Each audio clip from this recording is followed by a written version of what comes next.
एक बार एक लड़का था राजू नाम का, जो अपनी माँ कविता और छोटे भाई मोनू के साथ राजपुर गांव में रहता था।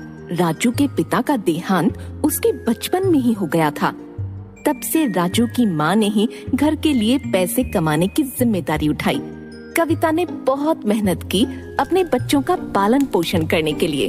पैसों की कमी की वजह से राजू ने स्कूल तक छोड़ दिया और अपनी माँ के साथ काम करने लग गया। उन्होंने मोनू की पढ़ाई को नहीं रोका।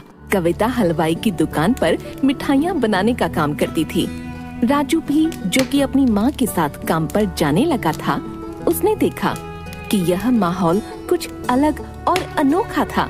कैसे बूंदी को कढ़ाई में तल के चाशनी में डुबोकर लड्डू बनाए जा रहे थे, कैसे बेसन और बूरे को मिलाया जा रहा था, फिर उसके लड्डू बनाए जा रहे थे और अंत में बर्तन में रखकर टेबल पर सजाए जा रहे थे। यह सब राजू को बहुत पसंद आया। घर जाने के बाद, माँ, मुझे हलवाई का काम बहुत पसंद आया। सच में बेटा? फिर क्यों ना रोज तुम मेरे साथ आ जाओ, बस काम के लिए नहीं, सब कुछ सीखने के लिए भी, ताकि तुम एक दिन एक बहुत बड़े हलवाई बन जाओ, है ना? हाँ माँ, मैं वादा करता हूँ। उस दिन से राजू उस काम को और गौर से देखने लगा। उसने जल्द ही सब कुछ सीख लिया। राजू को इस काम में बहुत दिलचस्पी हो गई और वह काम को बहुत जल्दी करने लगा। बाकी के सभी कारीगर राजू की कला को देखकर हैरान रह गए। सभी लोग उसकी बहुत तारीफ करते थे और उसकी माँ को भी अपने बेटे पर बहुत गर्व महसूस होता था। इसी तरह राजू ने 5 साल मन लगाकर काम किया। इसी दौरान राजू की माँ की तबीयत अचानक खराब हो गई और उसने काम पर जाना बंद कर दिया। अब राजू अकेला था, जिसको अपनी बीमार माँ को संभालना था और भाई की पढ़ाई को भी। दुकान पर की गई कमाई उनके लिए काफी नहीं थी, तो राजू ने सोचा, क्यों ना मैं अपनी दुकान खोल लूं। राजू माँ से बोला, कब तक मैं हलवाई की दुकान पर काम करूँगा? हमें अपनी समस्याओं को समाप्त करना है, तो मुझे लगता है कि हमें अपने खुद की हलवाई की दुकान खोलनी पड़ेगी। बच्चे, यह तो बहुत अच्छा विचार है, पर पैसों के बिना कोई भी काम शुरू कैसे करोगे?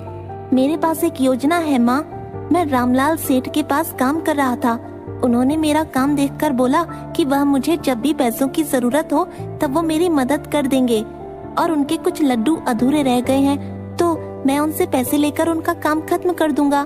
तुम बहुत बुद्धिमान और कलाकार हो बेटा। जाओ और रामलाल साहब से बात कर लो, देखते हैं क्या होता है। दोस्तों के पास गया और उनको इस काम के बारे में बताया। सारे दोस्त इस विचार से खुश थे और तुरंत राजू ने उनको काम के लिए पैसे भी दे दिए। अगले दिन से सबको काम पर लगना था। अगले दिन राजू के दोस्त आए अपना अपना सामान लेकर। राजू ने बचे हुए पैसों के साथ बाकी का सामान लाया, जैसे कि बेसन, बूरा, घी वगैरह। उसके दोस्तों के आने से पहले ही उसने सारा सामान तैयार रखा। सब लोग इस नए काम को लेकर बहुत खुश थे, क्योंकि वह सब जवान थे, तो वह काम को जल्दी करने लगे। राजू सभी को सही दिशा दिखा रहा था काम करने की, और देखते ही देखते 10 दिन में सारे लड्डू तैयार हो गए। रामलाल के लड्डू खाके सभी दंग रह गए। राजू के पहले हलवाई भी यह लड्डू खाकर आश्चर्यचकित रह गए कि उसने इतने स्वादिष्ट लड्डू बनाए। रामलाल के लड्डू खाकर बाकी के लोग भी अपने लड्डू बनाने के लिए राजू को बुलाने लगे। राजू बेटा, तुमने इतने कम समय में मेरे इतने स्वादिष्ट लड्डू बना दिए।